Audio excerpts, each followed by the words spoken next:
Vou compartilhar o slide com o primeiro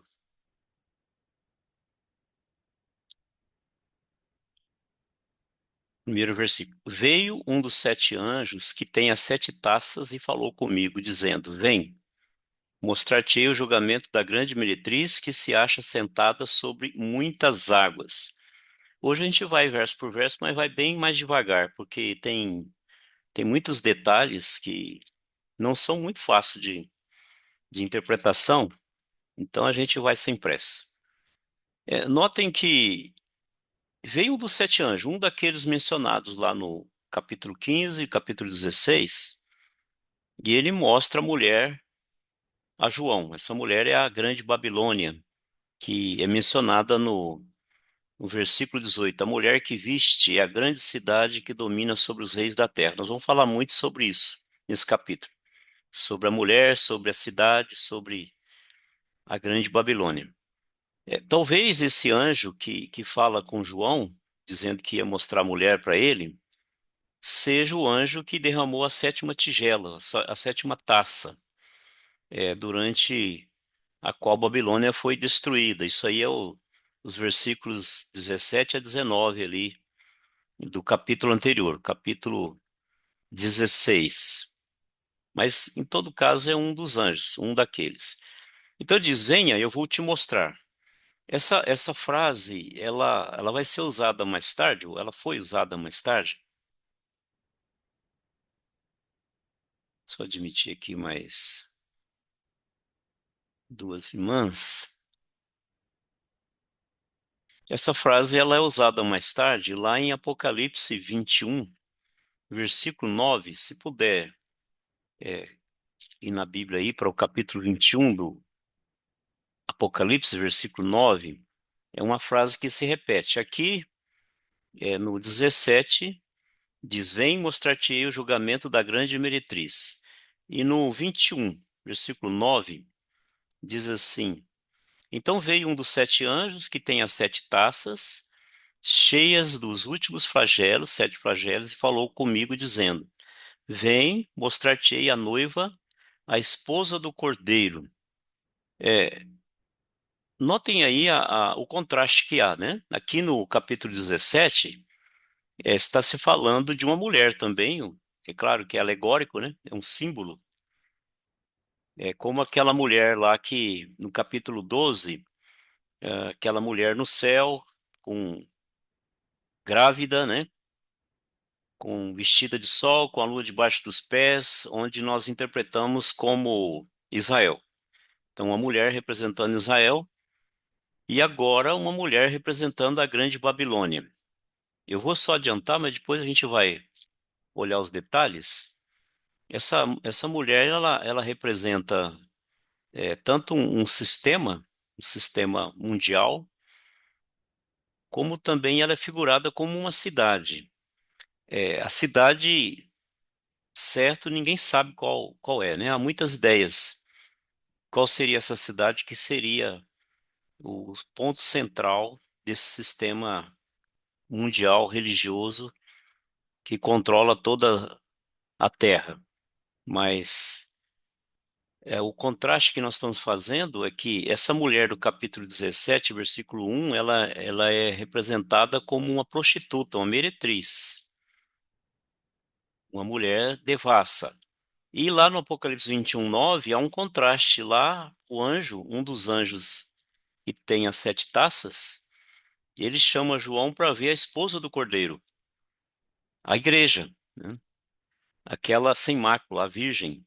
Note o contraste. Aqui, uma grande meretriz e lá a esposa do Cordeiro. Então, essa grande meretriz aqui do capítulo 17, ela é contrastada com a esposa do Cordeiro do capítulo 21. E também não é a mesma do capítulo 12, e lá se trata da nação de Israel. Aqui a grande meretriz, ela está associada à Babilônia. No versículo 1 diz que ela está sentada sobre as muitas águas, e no versículo 15 da interpretação dessas águas. Falou-me ainda: as águas que viste, onde a meretriz está assentada, São povos, multidões, nações e línguas. Então houve uma interpretação dessas muitas águas, ou seja, é como se os mares, os oceanos, simbolizassem as nações no mundo, todos os povos, todas as línguas, todas as tribos. Isso, claro, no período da Grande Tribulação. Então ela está associada com a Grande Babilônia. Lá no capítulo 18, versículo 21, vai falar da Grande Babilônia de novo, como uma grande cidade. E no 19:2 vai falar novamente dela como grande meretriz. 19:2 diz: Porquanto verdadeiros e justos são os seus juízos, pois julgou a grande meretriz, que corrompia a terra com a sua prostituição, e das mãos dela vingou o sangue dos seus servos. Então aqui já começou uma identificação de quem é essa mulher, né? Uma mulher que corrompeu-se espiritualmente, ou um sistema religioso que corrompeu todas as religiões do mundo. Os profetas no passado, eles predisseram que o julgamento viria contra a Babilônia. Tanto Isaías quanto Jeremias, eles têm passagens importantes sobre esse tópico aí. E isso nos ajuda a entender um pouquinho por que Babilônia, a Babilônia lá do passado, né, como uma figura para a Babilônia agora no presente. Lá no capítulo 13 e 14, Isaías fala sobre essa Babilônia. Isaías 13 e 14. Estou abrindo aqui.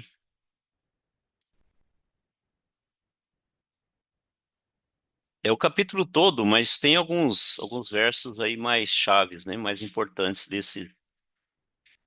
dessa afirmação. O capítulo 13 tem um título ali, Profecia contra a Babilônia. E ele tem essa profecia sobre Babilônia. No versículo 20, tem uma profecia que diz Isaías que diz assim: Nunca jamais será habitada, ninguém morará nela de geração em geração. O arábio não armará ali a sua tenda, nem tampouco os pastores farão ali deitar os seus rebanhos. Notem que é uma profecia, que depois que uma vez destruída, a Babilônia nunca mais seria habitada. Acho que no 14 repete também a mesma ideia. É, deixa eu achar aqui o versículo. O versículo 22, levantar-me-ei contra eles, diz o Senhor do Exército, terminarei de Babilônia o nome e os sobreviventes, os descendentes e a posteridade, diz o Senhor. Então, como nação, como povo, como etnia, não, né?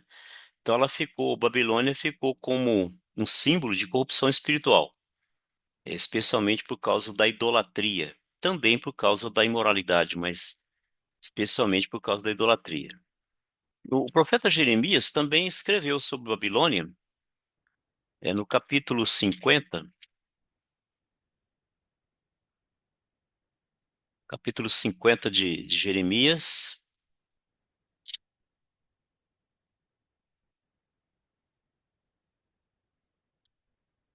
ele fala no versículo 38, né, que a espada virá sobre as suas águas. No 39, ele diz que as feras do deserto habitarão em Babilônia. E no final do verso 39, diz assim: Nunca mais será povoada, nem habitada de geração em geração. Bom, por que eu estou lendo esses versículos aqui no Velho Testamento? Porque é uma profecia. E a gente sabe que as profecias, elas foram dadas por Deus através dos profetas. Então ela é a palavra de Deus.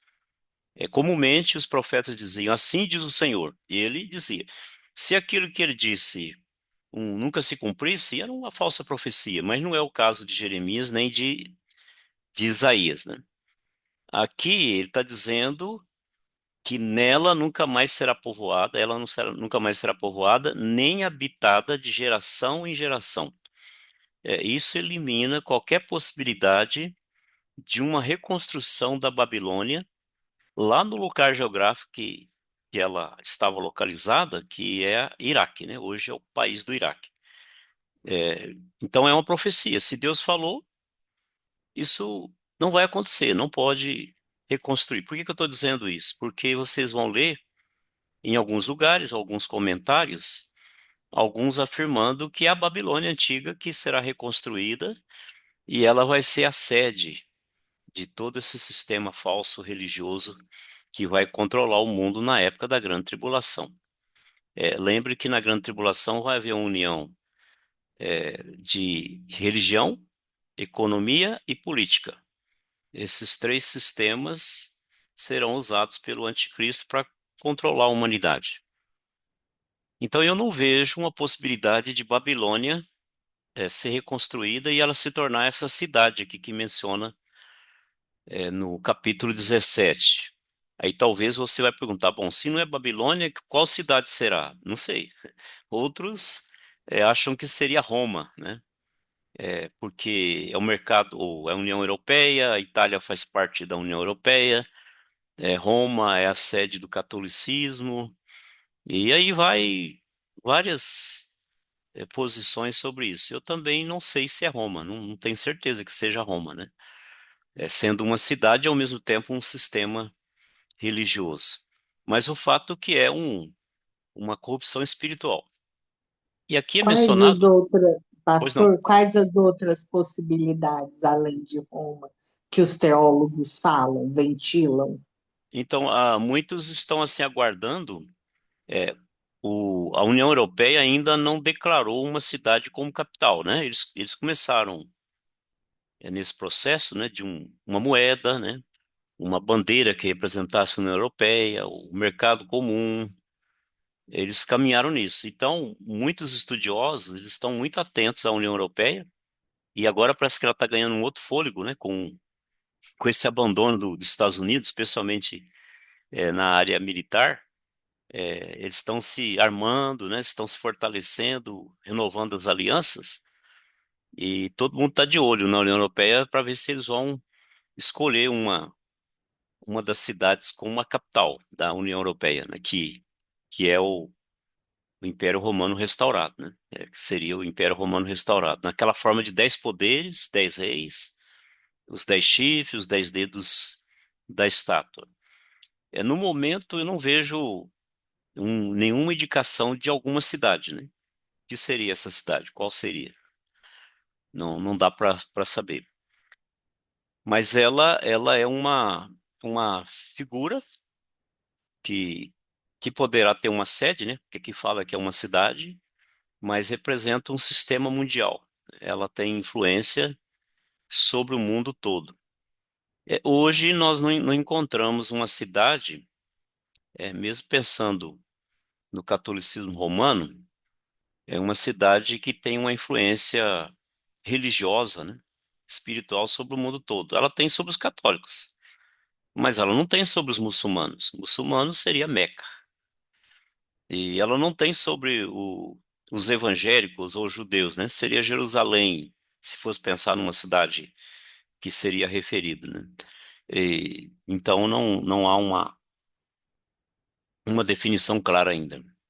Agora, é dito aqui que ela é uma grande meretriz, não é apenas uma meretriz, mas é uma grande. É uma corrupção de volumosa das religiões, no sentido de ter um papel dominante na idolatria espiritual. Isso tem muito a ver com o dragão sendo adorado como Deus, o anticristo sendo adorado como Deus, até mesmo a imagem do anticristo ser adorada como Deus. Então é um ápice da idolatria. Aquilo que foi oferecido para Jesus por Satanás, né, para que ele fosse herdasse o reino desse mundo, né? Aqui todos os reinos desse mundo, né? Se você quiser, eu te dou, né? Satanás, Jesus não quis, porque já era dele, né? E ele resistiu à tentação. Mas o anticristo vai aceitar isso, né? Ele vai aceitar essa proposta e isso vai ser mediado pelo falso profeta, que tem toda a ligação com essa Babilônia, a grande meretriz, que é uma corrupção espiritual uma união das falsas religiões. Então, nessa Babilônia está a origem, essa Babilônia. Ela está sentada sobre muitas águas. O fato dela estar sentada não significa tanto que ela está dominando, ela está tendo uma influência. Notem que o falso profeta, ele é subordinado ao anticristo. Ali no capítulo 13, ele atua sobre o poder do anticristo, que é o líder político. Então, o fato dela estar sentada sobre muitas águas significa que ela tem o apoio, ela tem o suprimento, o sustento, o apoio de todas as nações. É um sistema mundial, não é um sistema localizado. E ela não é uma receptora, ela é a origem desse sistema. Essa grande meretriz é que promove esse sistema. Então, o anticristo, aliado ao falso profeta, no poder e eficácia de Satanás, vai promover essa união de todas as religiões para corromper a humanidade através da religião, também da economia e também da política. Uma tríplice união de três poderes que conduzem as pessoas no caminho que deseja. A gente sabe que a economia ela não deixa alternativa, a política também não, né? Uma vez que alguém foi eleito, foi constituído, ele vai tomar a direção, as leis vão ser elaboradas, né, e tudo mais. E a questão da religião também, a religião ela leva até ao fanatismo. Não são poucos os casos de pessoas que se mataram, né, se suicidaram por causa da religião. Ou seja, a religião sem a verdade bíblica, ela leva ao fanatismo. Ela manipula, ela controla, ela domina. E o anticristo vai saber usar muito bem disso com toda a cooperação do falso profeta, que foi mencionado lá no capítulo 13, sabendo que ele vai fazer milagres, né? Vai fazer prodígios, não é só conversa, não é só oratória, mas também sinais. Eles vão fazer sinais, como diz lá no versículo 14, sinais que lhe foi dado diante das pessoas da terra, até de conceder vida à imagem da besta. Então vai ser um engano, vai ser um engodo sobre toda a humanidade. Então essa grande meretriz se acha sentada sobre muitas águas. Ela está influenciando o mundo todo nessas práticas idólatras. Aquela frase que é tanto repetida, né? Todos os caminhos levam a Deus, né? Toda religião é boa. Ela será como nunca enfatizada e vendida nesse período da grande tribulação. Até mesmo porque os verdadeiros filhos de Deus, né? Os crentes não estarão mais, né? Já foram no arrebatamento. Nós não estaremos aqui. E isso vai acontecer. Agora, por que ela é a origem? Porque ela promove todo tipo de prostituição espiritual, além de práticas abomináveis e idolatria espiritual. E aqui mostra ela sentada sobre as muitas águas, e ela está junto com o anticristo dominando sobre as nações. O versículo 15 interpretou que são essas muitas águas, dizendo que são povos, multidões, nações e línguas. E essas águas sobre as quais ela se senta são as águas de onde surgiu a besta, né? O anticristo. Quando João escreve lá no capítulo 13, ele fala: havia emergido do mar uma besta. Aqui não é literal, né? Ele não está vendo um monstro saindo do mar. Ele está Pastor vendo Jadir, uma pessoa despontando das nações, as nações colocando ele como líder. É o anticristo saindo das nações. O mar ou as muitas águas é a mesma coisa, né? Muitas águas se refere aos oceanos, ao mar. E, e ele é símbolo das nações. Por que símbolo das nações? Porque as nações são como o mar, sempre agitados, né? Sempre se movendo de um lado para outro, há sempre turbulências, há guerras, e sempre expondo as suas sujidades também, os seus pecados, especialmente na área de idolatria. Então João vê a mulher que foi apontada pelo anjo e ela está influenciando todas as nações. Só um minutinho.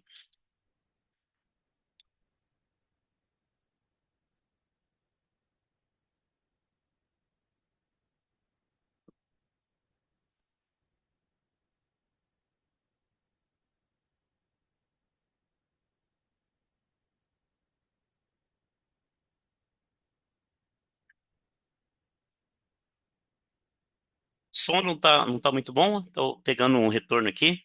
Tá falhando um pouco. O áudio tá bom para vocês? Tá falhando às vezes para Às mim, vezes está pastor falhando? Jadu. É. Então estão perdendo parte da explicação, né? Para mim tá É, bom aqui. É. E alguém fez alguma observação, alguma pergunta? Que eu estou ouvindo bem vocês, mas eu não tinha certeza que vocês estavam me ouvindo bem. Qualquer hora que estiver falhando ou perder algum pensamento, por favor, pode me falar que eu retorno o pensamento ou repito. Que eu estou ouvindo muito bem vocês, então eu não dá para perceber se vocês estão me ouvindo bem. Eu acho que a Mariana tinha uma pergunta quando Sim, você estava falando. sim, Mariana, pois não. não, eu ia só falar do som mesmo. Ah, o som falhando, né? Agora tá bem? Tá melhor agora? Tá, agora tá. Tá. Então, o versículo 2, falando sobre a grande meretriz, essa que acha sentada sobre muitas águas, né? Sobre as nações, sobre os povos. Aqui diz com quem se prostituíram os reis da terra. Notem aqui a afirmação do envolvimento dos poderes da terra, né? Os governantes da terra com esse sistema religioso, que é chamado aqui de vinho de sua devassidão. Aquela ideia do ébrio, né? Do que fica embriagado com bebida alcoólica, aqui é embriagado com os seus falsos ensinos, com as suas heresias, com o seu paganismo, com a sua idolatria. As pessoas não conseguem estar sóbrias, porque é um sistema como você conhece alguém que está numa seita? Eu vou dar um exemplo aqui bem rápido. Eu tenho familiares que eles estão envolvidos com testemunha de Jeová, eles são testemunha de Jeová. Eles se envolveram e, e eles não conseguem ver a verdade. Eles acreditam tanto naquela tradução da Bíblia, na verdade é uma adulteração da Bíblia, né? Foi pego a Bíblia e fez as alterações que eles queriam, né? Mudando. Então eles estão assim como que embriagados, eles não estão sóbrios, eles não conseguem enxergar a verdade. Isso é verdadeiro também com aqueles que se envolvem com o mormonismo, né? O shintoísmo, o budismo. Aquilo parece muito bonito, parece muito agradável. A questão do espiritismo, a questão dos karmas, reencarnação, outros mundos, né? E uma segunda oportunidade. Aquilo embriaga a pessoa e não consegue enxergar a verdade. Mais do que nunca, em qualquer outra época, isto ocorrerá no período da grande tribulação, porque Satanás foi lançado à terra, sabendo que pouco tempo lhe resta, e ele vai conceder todo o seu poder, toda a sua eficácia, como é falado lá em 2 Tessalonicenses, ao anticristo, ao falso profeta, e ele vai apoiar esse sistema religioso, porque o que ele quer é ser igual a Deus, e através desse sistema ele quer ser adorado como Deus. O que ele quis lá no céu e não conseguiu, ele vai tentar aqui na terra, né, por pouco tempo. Então os reis se envolveram com esse sistema, se prostituíram, desviaram da verdade, desviaram da adoração ao verdadeiro Deus. É prostituição espiritual, né? Quando Israel ia atrás dos ídolos, Deus considerava aquilo como um adultério, abandonar o seu marido, né, o Deus verdadeiro, para ir atrás de Asterote, os Balins, Baal, né? E tantos outros deuses do passado.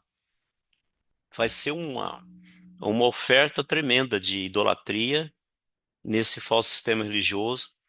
E os reis da terra, os poderosos, se embriagam com o vinho de sua devassidão. Claro que não são só eles, né? E porque no final diz, foi os que se embebedaram, os que habitam na terra. Ela está sentada sobre muitas águas. Sua influência, má influência espiritual, corrupta, ela terá influência sobre os habitantes da terra. Claro que aqui nós estamos sempre excluindo aqueles que pertencem ao Messias, não, que não têm a marca da besta, esses não se prostituem com esse sistema falso religioso. Pelo contrário, eles estão sendo perseguidos por esse sistema religioso. Logo mais nós vamos ver isso, que ela se embriaga também com o sangue dos santos.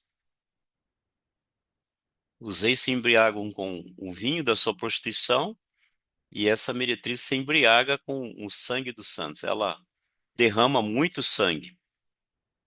Então, prostituir-se, praticar prostituição, usado aqui figurativamente, denota a prática da idolatria. Não é uma ideia recente, nem um pensamento meu, mas é, é bíblico, né? Princípio bíblico de prostituição espiritual ligado à idolatria.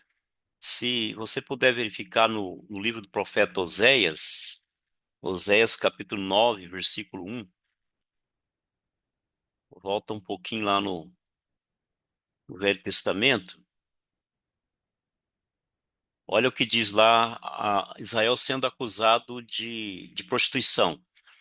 Não te alegres, ó Israel, não exultes como os povos, porque com prostituir-te, olha, prostituir-te, abandonaste o teu Deus, amaste a paga de prostituição em todas as eiras de cereais. O que está falando aqui? Em cada eira de cereais estava colocando ídolos para abençoar a plantação, para proteger a plantação. Eles estavam abandonando Deus. Isso era prostituição espiritual. Acho que Jeremias também, Jeremias 3, versículo 6, traz esse conceito também. Jeremias capítulo 3, Jeremias 3, versículo 6.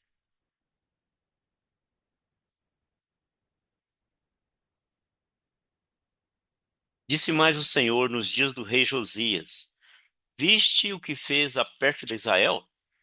Foi a todo monte alto, nas colinas onde eles tinham os altares, e debaixo de toda árvore frondosa também eles levantavam altares aos ídolos, e se deu ali toda a prostituição. Cada vez que eles iam adorar ídolos nos montes ou debaixo das árvores, árvores que davam sombra, né, que faziam altares, aos olhos de Deus aquilo sempre foi uma prostituição, foi um adultério espiritual. Também Ezequiel 23, 19, livro do Ezequiel, capítulo 23, versículo 19. Ela, todavia, multiplicou as suas impudicícias, lembrando-se dos dias da sua mocidade em que se prostituíra na terra do Egito, referindo a Israel, né?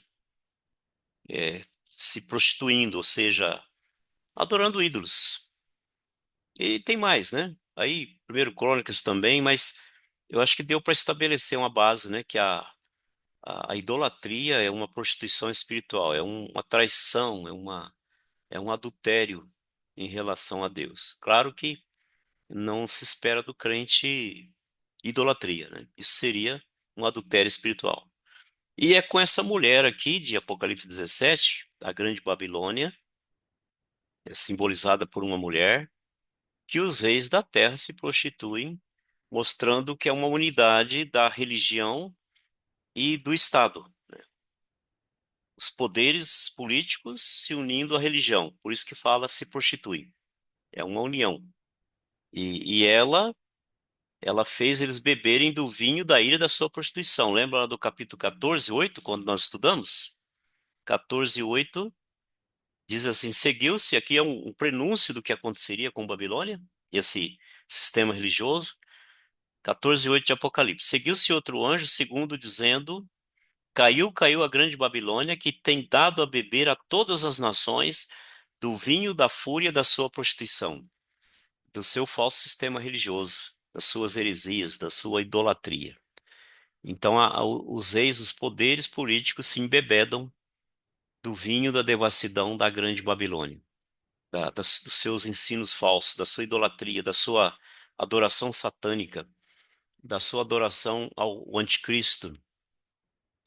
E eles entraram em fornicação com ela, né? O capítulo 18, versículo 23, 18, 23, diz assim: também jamais em ti brilhará a luz da candeia, nem voz de noiva, jamais de ti se ouvirá. Aqui está falando da grande cidade de Babilônia.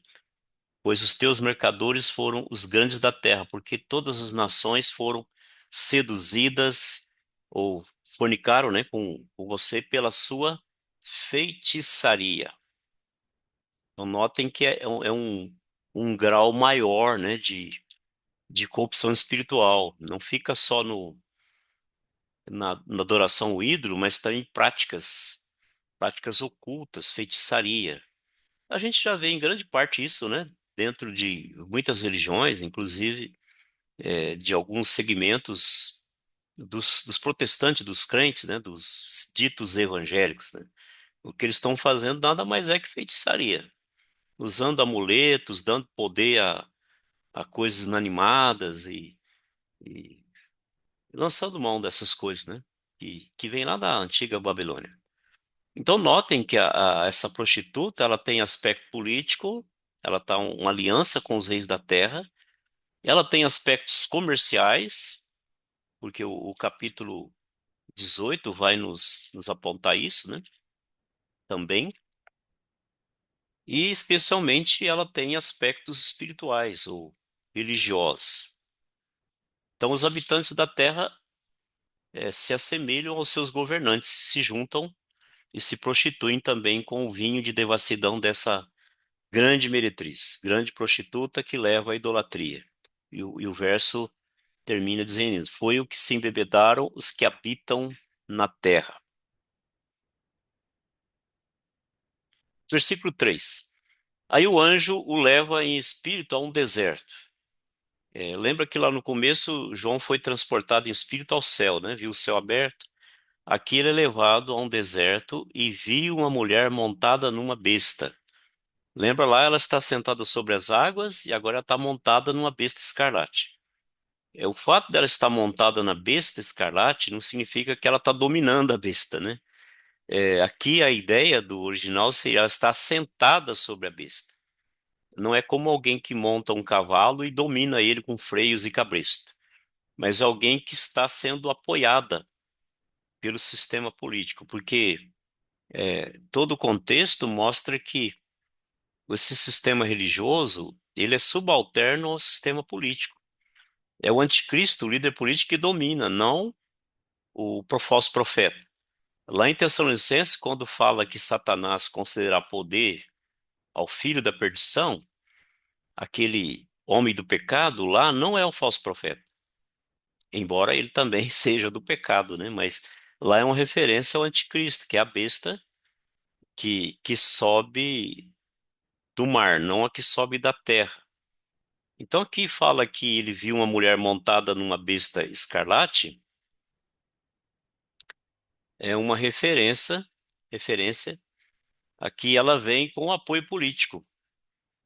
Foi-lhe conferido autoridade pelo anticristo. Então ele vê ela apoiada nessa besta escarlate. Essa besta escarlate é o anticristo. Ou seja, ela tem cor vermelha porque é violenta, é sanguinária, né? É uma besta que causa destruição. E essa besta, ela está repleta de nome de blasfêmia. Lembra o capítulo 13? Quando descreveu o anticristo? Quando fala do anticristo ali, no versículo 5, foi-lhe dado uma boca que proferia arrogâncias e blasfêmias. Então essa besta, agora está falando da besta. Aquela que deu o apoio, que concedeu autoridade a esse sistema religioso representado pela Grande Babilônia, essa grande meretriz. E essa besta, ela tem 7 cabeças e 10 chifres. E é exatamente isso que foi dito sobre o anticristo lá no capítulo 13. Então aqui está bem identificado que esse falso sistema religioso, essa grande Babilônia, ela tem todo o apoio do anticristo, poder político, poder religioso sendo apoiado pelo poder político.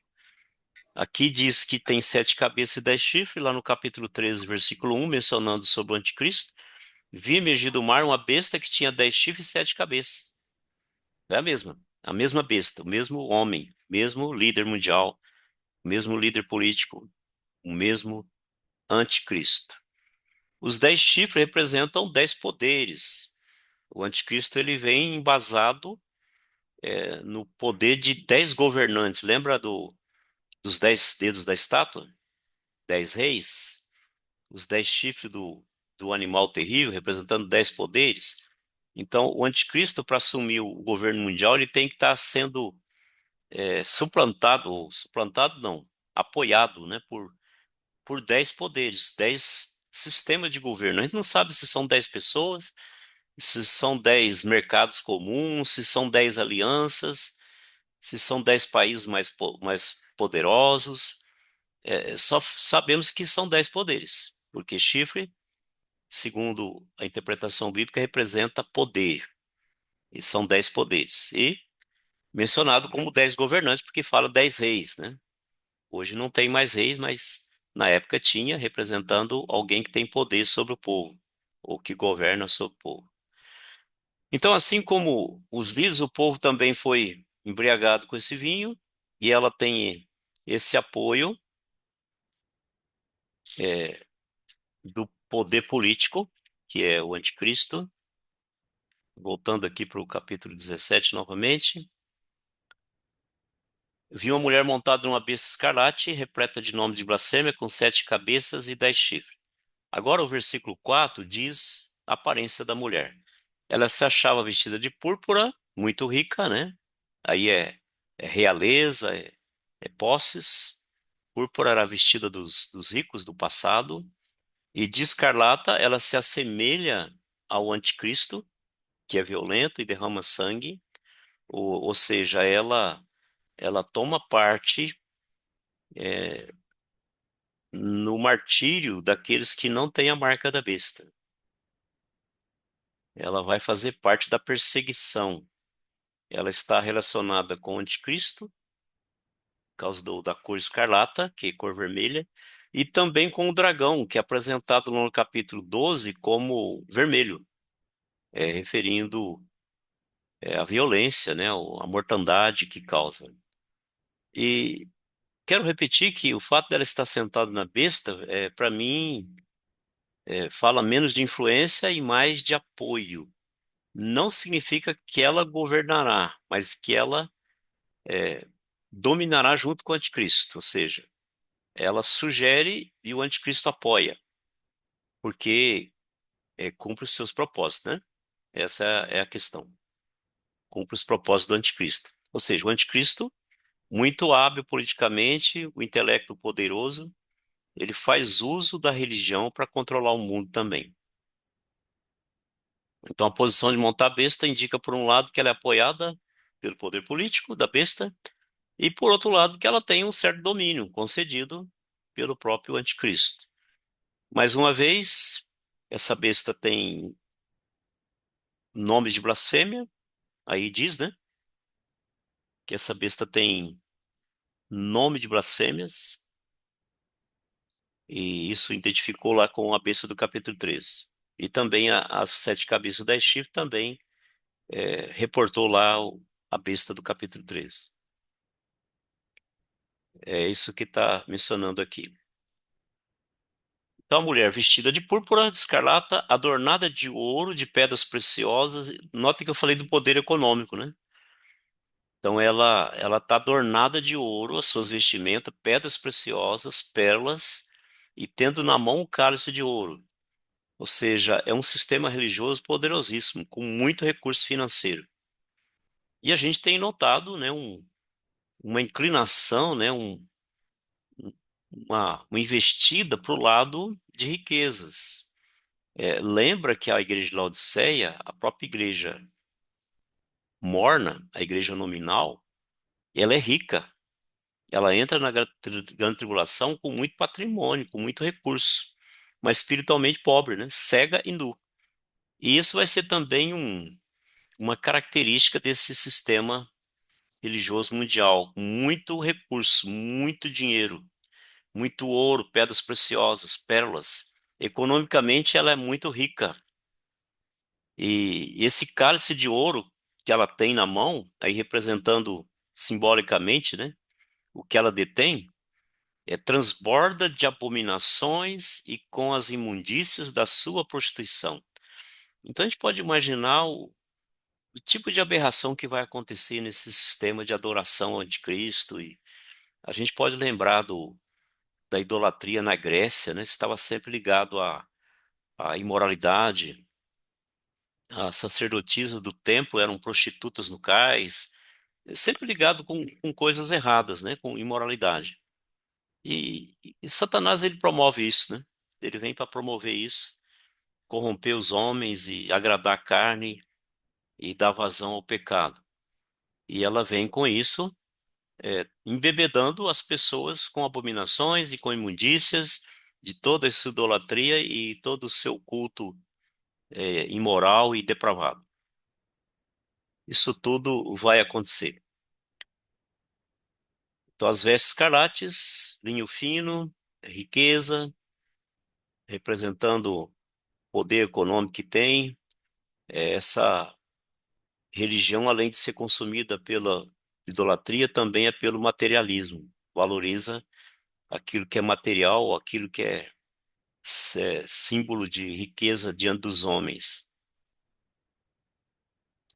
Lá em Apocalipse 18:16 tem uma descrição dessa grande cidade, né, dessa grande Babilônia, quando diz lá: ai, ai da grande cidade que estava vestida de linho finíssimo, vestimenta dos ricos, de púrpura também dos ricos, de escarlata, por causa do seu caráter violento, adornada de ouro, de pedras preciosas e de pérolas. Mais uma vez enfatiza o poder econômico desse falso sistema religioso. Claro que isso está estabelecido no comércio, né? No 666, aqueles que podem negociar. E aqueles que não têm a marca são pobres, são miseráveis, não vendem, não compram, não produzem, não são reconhecidos. O versículo 5 diz: na sua testa, na sua fronte, estava escrito o nome, o mistério. Já falamos que mistério na Bíblia não é um enigma não enunciado, não decifrado, mas é algo que estava do conhecimento de Deus e foi revelado por Deus. Era um mistério até que foi revelado. E lá está Babilônia, a grande, a mãe das meretrizes e das abominações da terra. Mais uma vez é enfatizado que ela é a origem, ela que deu luz às abominações. Aquela antiga Babilônia, mencionada lá no histórica, mencionada no Velho Testamento, ela começou todo tipo de abominação, idolatria, e aqui ela surge como um símbolo de tudo que se comete de abominável diante de Deus sobre a terra, sai de Babilônia, sai desse sistema religioso. Ela deu à luz a isso, ela é mãe. E são encontradas no cálice que ela serve. A imundície significa tudo que é impuro, imoral, indecente. Então a idolatria, as abominações misturado com a imoralidade. Isso certamente está tudo envolvido, tudo incluído nesse falso sistema religioso.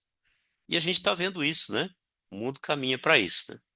Em todos os sentidos, moralmente em declínio, aquilo que era certo ficou errado e o que é errado é certo, e isso inclusive nas religiões. E aqui aparece, né, essa afirmação. O nome que ficou como símbolo de corrupção espiritual no passado continua servindo para o futuro. Então, esse mistério não é uma investigação, né, mas uma revelação. Está relacionado com a identidade e com a besta de 7 cabeças e 10 chifres. A Babilônia está ligado à besta, ao anticristo. E a João é mostrado que ela deve ser identificada como a Babilônia. O versículo 5 fala isso, né? Na sua fronte estava escrito um nome, um mistério: Babilônia, a grande, a mãe das meretrizes e das abominações. Esse é o caráter dela, esse é o nome dela. E ela corrompe toda a terra, né? Com as suas prostituições.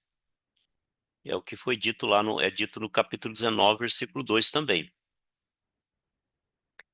Porquanto verdadeiros e justos são os seus juízos, pois julgou a grande meretriz que corrompia a terra com a sua prostituição, e das mãos dela vingou o sangue dos seus servos. Olha aí, né? Aquela que corrompia a terra com a sua prostituição. Sempre lembrando que essa palavra prostituição aqui é espiritual, embora envolva imoralidade também, mas aqui sua interpretação primária é idolatria, é heresia, falso ensino, desvio da verdade e rejeição em adorar o verdadeiro Deus. Então ela é a fonte de todas as prostituições. Alguns pensam na Babilônia como cidade, como Roma, e o catolicismo romano como essa grande Babilônia. Eu entendo que o catolicismo romano, por mais danoso e influente que ele é, nem tão influente mais, né? Ele não atende à descrição desse versículo, né? Não, mesmo se referindo a uma cidade, eu não consigo pensar em Roma como essa sede, pelo menos por enquanto, né? Do jeito que é, pensando, não, lá onde está o Papa, o Vaticano, a sede do catolicismo. Eu não vejo o catolicismo com potencial para representar todas as nações, embora ele trilha pelo caminho do ecumenismo, mas não vejo ainda essa capacidade.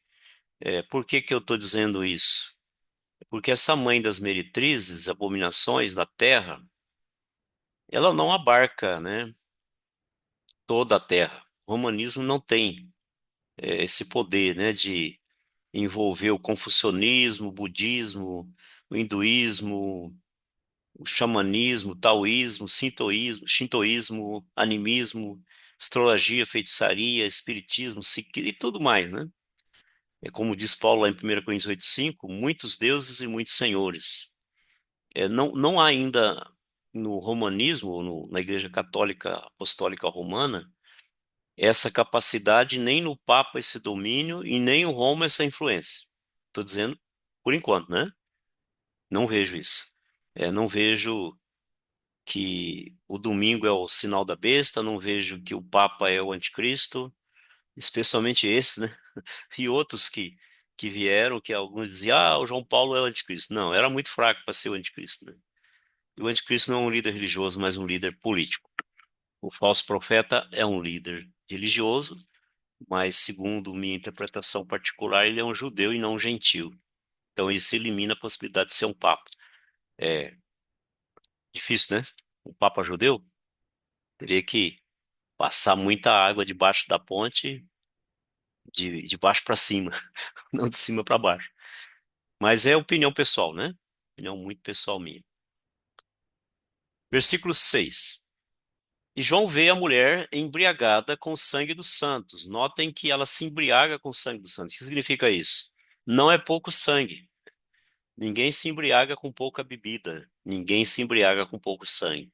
Ou seja, ela é cúmplice, ela é coparticipante da perseguição, dos assassínios, dos martírios, daqueles que não têm a marca da besta, não pertencem a esse sistema e não adoram o anticristo, nem o dragão, e tampouco os ídolos.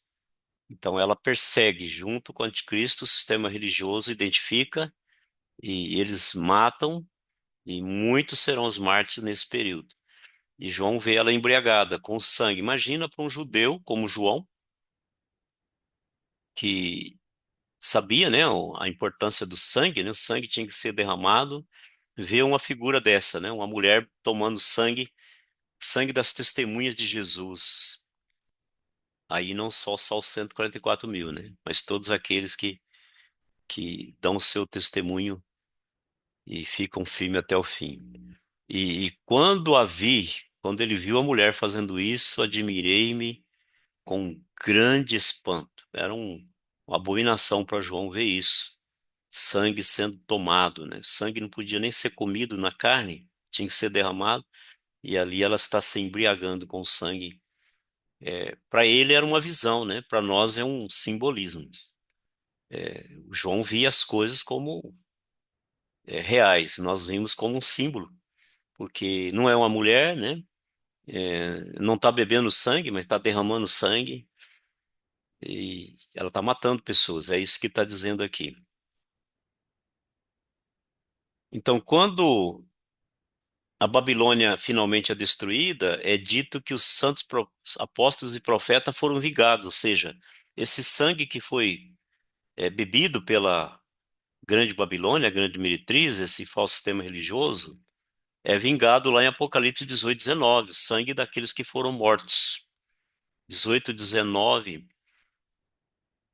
lançaram o pó sobre a cabeça e chorando, pranteando, gritavam: Ai, ai da grande cidade, na qual se enriqueceram todos que possuíam navios no mar. Note novamente o poder econômico aí, né? À custa da sua opulência, porque em uma só hora ela foi devastada. Não é esse versículo, não. Aqui fala da destruição dela, né? Mas é um outro. Deixa eu achar aqui qual que é.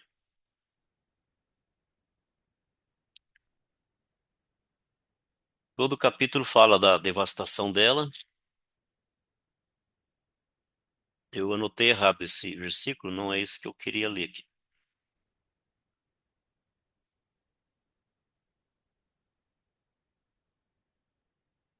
Deixa eu ver se eu encontro.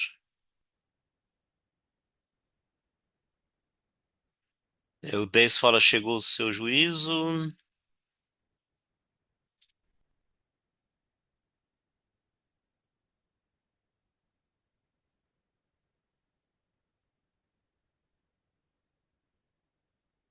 É a destruição dela, né? Não tem aqui menção do sangue, mas fala de destruição. Assim, o 24, olha aqui. E nela se achou sangue de profeta, de santos e de todos que foram mortos sobre a terra. Então, a culpa, né? As provas do crime, né? As provas da perseguição, dos martírios, está lá. Foi encontrado nela o sangue. Sangue de profeta, de santo, de todos que foram mortos sobre a terra. Foram perseguidos pelo sistema religioso aliado ao sistema político. Notem uma estreita associação entre a prostituta e a besta, sobre a qual ela está montada. Então a besta recebe autoridade para vencer os santos, no Apocalipse 13:7, e ele ordena que matem aqueles que não adorem a sua imagem. Então tudo isso perseguindo, e adorar a imagem está ligado ao sistema religioso, idolatria, que tem a ver com a grande Babilônia.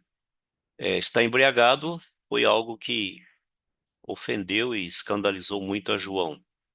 E ele ficou grande, um grande espanto pela magnitude de tudo aquilo que estava acontecendo.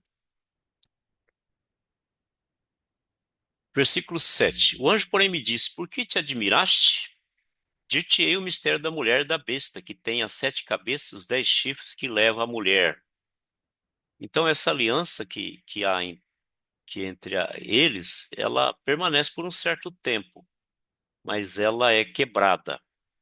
O anjo ele vai revelar mais alguns aspectos sobre a mulher e da besta, o anticristo. Então tem ainda algo que vai ser revelado, um mistério vai ser revelado.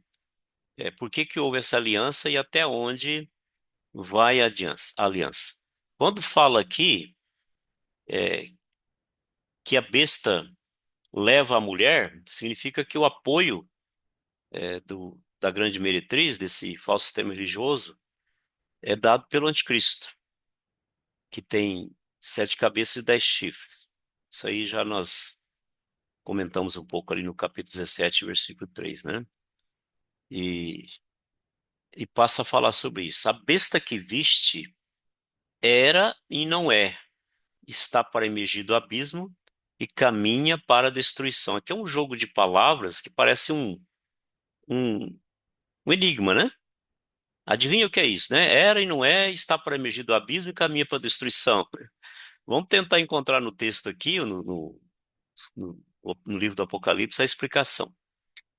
Na explicação que se segue, é importante lembrar que a besta é tanto um rei quanto um reino, né? Assim como lá no sonho da estátua de Nabucodonosor, estava falando do reino babilônico, mas quando Daniel foi interpretar o sonho, diz para Nabucodonosor: Tu és a cabeça de ouro, né?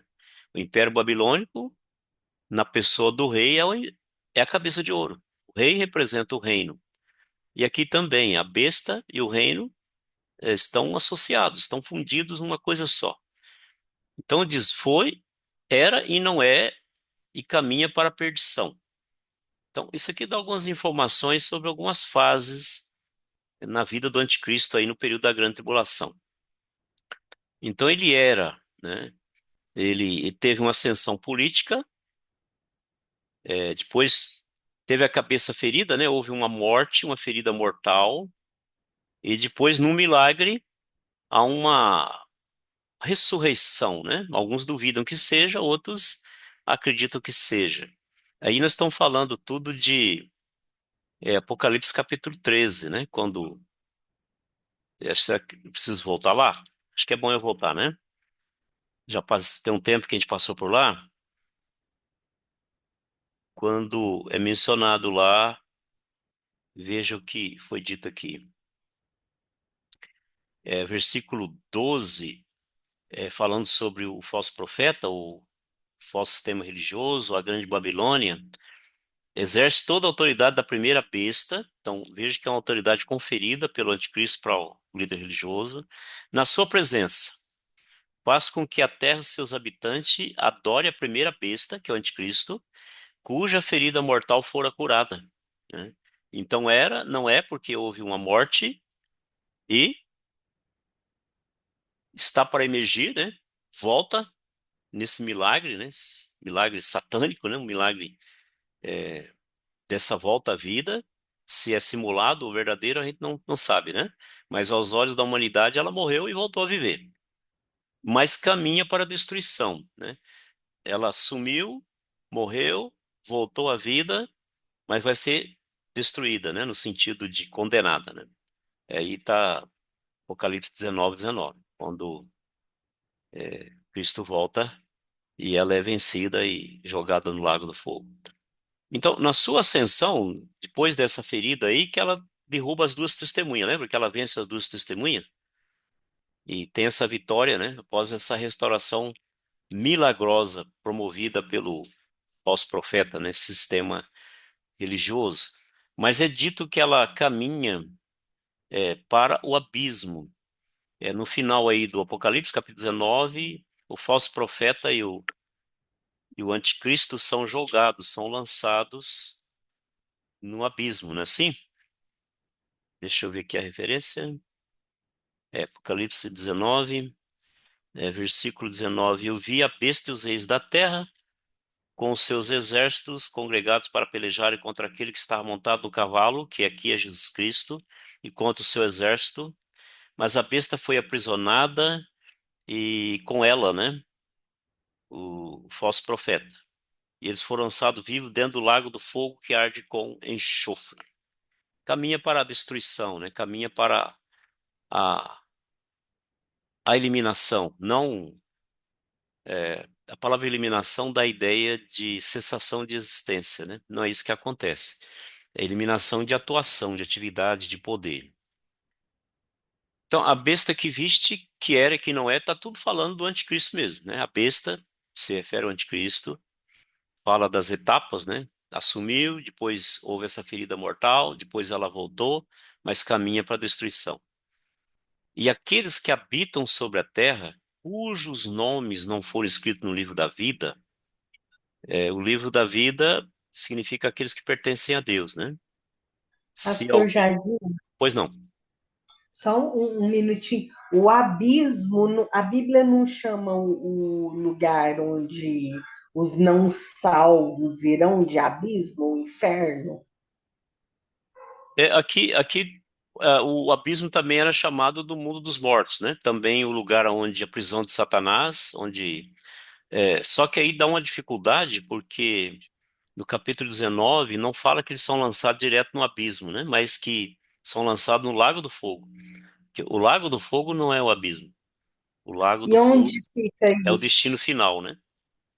Alguns veem aqui nessa referência no abismo como o mundo dos mortos, né? O anticristo morre, depois é ressuscitado e caminha para a destruição, caminha para a condenação eterna no Lago do Fogo. Mas a Bíblia fala nas profundezas da terra, não é? Isso é o Hades ou Sheol, né? O abismo.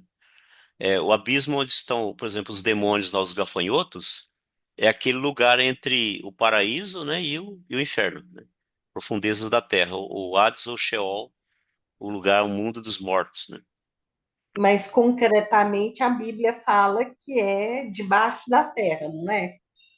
Então, essa ideia de debaixo da terra, ela é tirada das ideias humanas, dos pensamentos humanos, né? Porque é um lugar espiritual. Mas sempre que se falava do inferno, se pensava no centro da terra. Por quê? Porque fala do lugar de fogo, né? E as pessoas viam lava, fogo saindo dos vulcões, né? E sempre teve essa ideia que seria no centro da terra. O que não impede de ser, né? Pode ser um lugar Porque espiritual a Bíblia não localizado no fala que centro da terra. a Bíblia fala que a Terra é um globo, porque em Hum. Jó não fala que tem ali fundamentos, alicerces. Sim. Eu já estou questionando até isso. É. Os fundamentos alicerces, eles são as leis físicas que Deus estabeleceu para que a Terra ela permaneça na órbita, né? Mas ela não está firmada em nada, ela está no espaço, né? Girando. Até a ideia dos terraplanistas, né? É, o cientista que teve aí na União Evangélica, astronauta, junto com mais dois, aí ele fez até uma brincadeira, né? Aproveitando os outros dois astronautas que estavam lá e viram a Terra do espaço, e disse assim para eles, né? Olha, diga para os terraplanistas aí que a Terra é uma circunferência, é geóide, né? Não é plana nem quadrada, né? Mas Então, dá para confiar na NASA, pastor? Eu não confio nem na NASA, nem na ONU. não, eu confio nesse irmão, né? Em Cristo que veio, né? Que teve lá foi por algumas semanas e ficou meses lá no espaço, né? E ele ficou Sério? vendo, né? Mas na NASA não, a NASA divulga muita coisa que a gente não dá para acreditar, né? Não, é Mas só eu, porque é uma interrogação minha também. Essa isso, né? questão da Isso dá um bom assunto para uma conversa longa. Tem que vir aqui em casa. A outra era sobre o sangue. Sim. Do capítulo anterior, Ah, eu não quis questionar, mas eu estou tendo umas compreensões assim, ah, extravagantes, mas aí tem que conversar também. tá bom. Tá, joia. E aqueles que habitam sobre a terra, cujos nomes não foram escritos no livro da vida, logo eles não pertencem ao Cordeiro, mas pertencem à besta, né, ao anticristo. E não estão escritos no livro da vida desde a fundação do mundo, porque na sua presciência e eleição, Deus sabia que eles não creriam, né? E se admirarão vendo a besta que era e não é, mas aparecerá. Ou seja, esses são os seus adoradores. Esses se impressionam com ela morrendo, voltando à vida, né? Assumindo o trono e perseguindo aqueles que têm o selo de Deus. Aqui está o sentido que tem sabedoria. As sete cabeças são sete montes nos quais a mulher está sentada. Se pensar numa cidade literal, aí poderia pensar, bom, qual cidade que está erigida sobre sete montes, né? Aí muitos viajam por aí e dizem, Roma antiga era construída, edificada sobre sete colinas, né? Mas são também sete reis. Então, notem que é bem simbólico aqui, né? Aqui, os sete montes, ele tem um sentido simbólico, na minha visão. Pastor, eu Pois sei não. que o senhor tem falado do Império Romano, da Europa, mas a gente não pode pensar América também, como extensão disso, em outras partes também do mundo, como ex-colônias ali, uma extensão desse Império Romano, outra possibilidade de leitura? Eu acho que vai ter uma aliança, né? As nações vão todas estar juntas. Vai ter um pelo poderio econômico, poderio militar, né, influência, claro que vai ter um papel destacado, relevante, né? Ela não será aceita como parte do Império Romano restaurado porque não é, né, da União Europeia, nem um braço assim, né? Mas nessa aliança, que será como um todo, né, inclusive com o Brasil e todos os demais, haverá muita influência por causa do poderio econômico e militar e influência comercial e com certeza, né, nessa implantação aí de um sistema econômico único mundial, com certeza, né? Com toda a sua tecnologia, com certeza. Então, notem que a questão dos montes aí, no versículo 9 também está dizendo que são 7 reis. As 7 cabeças são 7 montes, mas são 7 reis. Aí, como é que a gente ficaria, né, com essa questão aí de montes para reis? Bom, vamos pensar aqui um pouquinho agora. Aqui diz que os 7 montes também são 7 reis. As 7 cabeças são 7 montes, mas são 7 reis. Ou 7 montanhas, né? Alguma coisa assim. Será que tem algum precedente bíblico para isso? Né? Representar poder dos reinos, dos seus reis como montes ou montanhas? Alguma coisa assim, né? Que significa exaltação, elevação? Não tem muita coisa, mas tem alguma coisa, né? Jeremias, capítulo 51, versículo 25. Jeremias, capítulo 51, versículo 25. Isso, hoje eu estou avançando na hora, né? Muito. Tem muitos detalhes. Olha aqui, diz aqui, né? Falando sobre Babilônia. Eis que sou contra ti, ó monte que destróis. Está se referindo ao Império Babilônico. Ó monte que destrói, diz o Senhor, que destróis toda a terra. Estenderei a mão contra ti, e te revolverei das rochas e farei de ti um monte em chamas. Juízo, né? Sobre isso. Lá em Daniel 2:35 também há essa figura, né, de monte.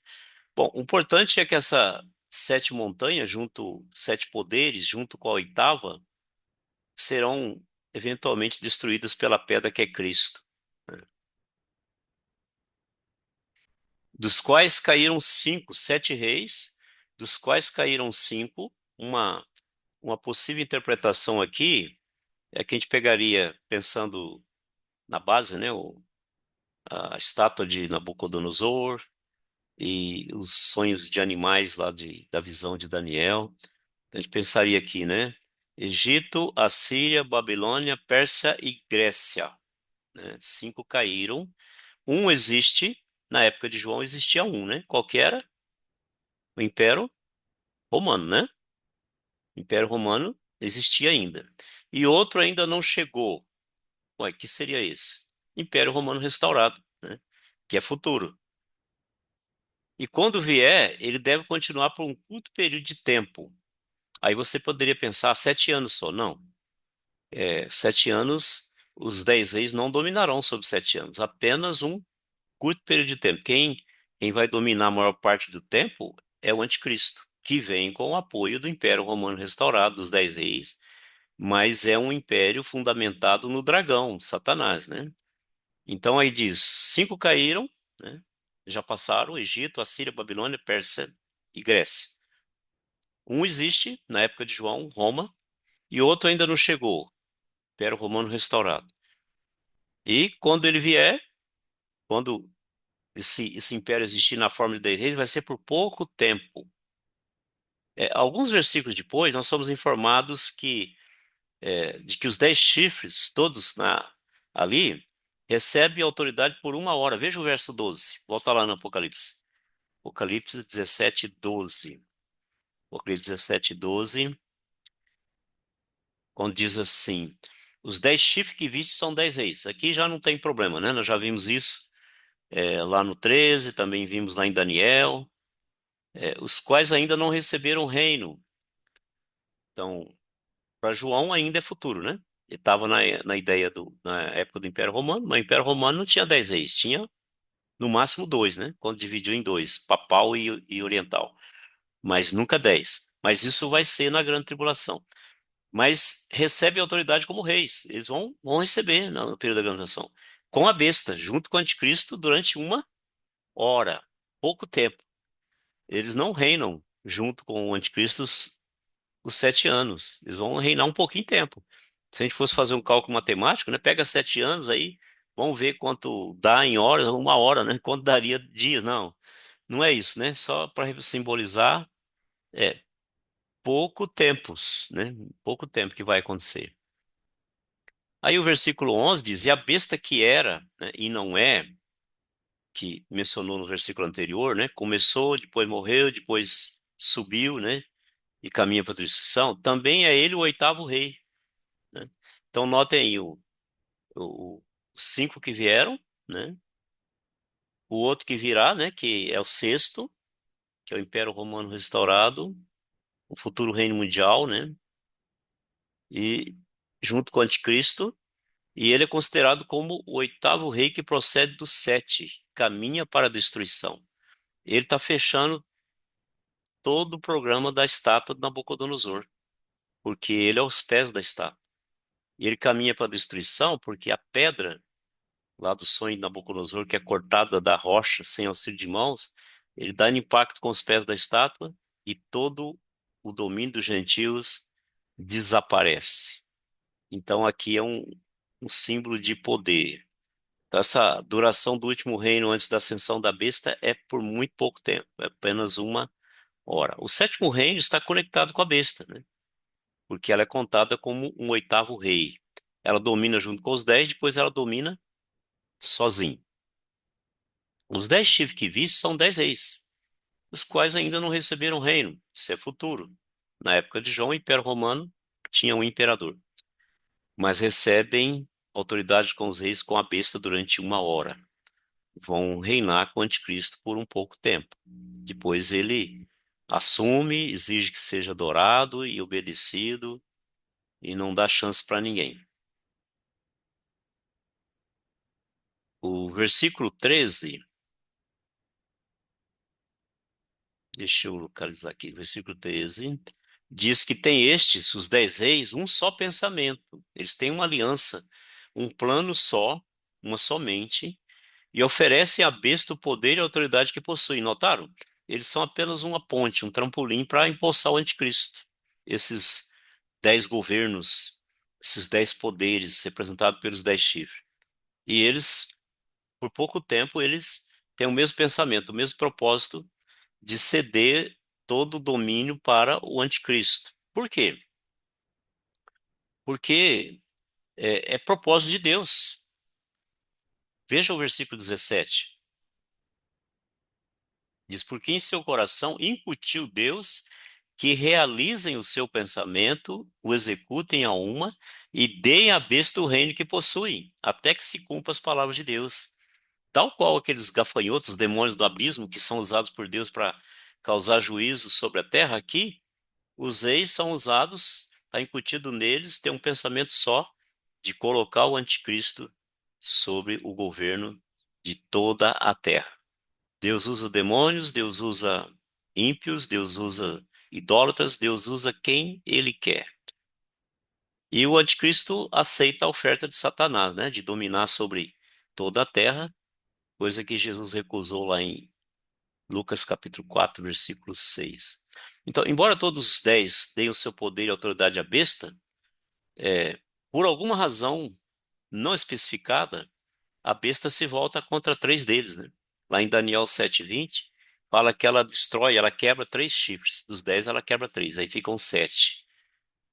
É talvez uma revolta, né, desses 3 reis, ou desses poderes contra o anticristo, e eles são tirados.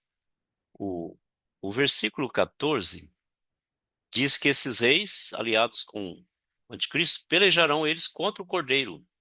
O cordeiro já foi identificado no capítulo 5, né? que é o leão da tribo de Judá. E o cordeiro os vencerá, pois é o Senhor dos senhores, Rei dos reis. Vencerão também os chamados eleitos e fiéis que se acham com ele. Aqui fala de um conflito físico mesmo. Esses reis se opõem, tentando frustrar o plano da instalação do milênio, do reino, do trono do Messias, e reúne os reis de todo o mundo, como nós vimos em 16:14, para guerrear contra o Cordeiro, na Batalha do Armagedon. Mais tarde, lá no capítulo 19, né, vai falar que houve uma guerra, né, contra aquele que estava sentado sobre o cavalo e contra o seu exército. Então é isso que vai acontecer. O 15 nós já usamos para interpretar lá as muitas águas, né? Aqui é dito para João que as águas que ela viu, onde a meretriz está sentada, que ele viu, são povos, multidões, nações e línguas. O 16 continua falando sobre os 10 chifres. Os 10 chifres que viste a besta, esses odiarão a meretriz, eles se voltam contra o falso sistema religioso. Olha só, né? Foi uma aliança é, com, com interesses, né? Para conseguir o domínio, mas eles se voltam e odiam a meretriz, essa grande Babilônia, e a devastarão, despojarão, tirarão as suas riquezas, aproveitarão das riquezas que ela acumulou, comerão as carnes, aqui a ideia de destruição violenta, e consumirão com fogo, julgando e condenando a grande Babilônia. Olha Deus fazendo um se voltar contra o outro, né? O próprio falso sistema religioso agora é traído pelo falso sistema político, pelo sistema político, pelo o poder político, e eles se voltam contra a Babilônia. É o controle soberano de Deus sobre tudo isso, sobre essa grande Babilônia. Aí ali fala dos reis, né? Porque Deus, no seu coração incutiu, Deus que realiza o seu pensamento, executem a uma e deem à besta o reino que possui até que se cumpram as palavras de Deus. Então os reis o colocam acima de tudo como governante sobre toda a terra, porque Deus colocou isso nas suas mentes. E o verso 18, a mulher que viste a grande cidade que domina sobre os reis da terra. Então ela é um poder econômico aliado a um poder religioso e estabelecido por um poder político, e, e aqui é mencionada como uma grande cidade, que é como se fosse uma capital mundial. Como eu disse, eu não vejo indícios para dizer é esta ou é aquela cidade, né? Que cidade é essa? Não sei, né? E é um contraste da grande meretriz com a Santa Jerusalém, que é a esposa do Cordeiro. Aqui é a grande meretriz das abominações, e a Nova Jerusalém é a cidade santa da esposa do Cordeiro, que desce do céu na volta ali do Senhor Jesus Cristo. Hoje foi muito detalhe, muito demorado, né? Cansei vocês. Eu sei que deve ter muitas perguntas. Esse capítulo é recheado de coisas aparentemente difíceis, né? Deixa eu interromper aqui a gravação.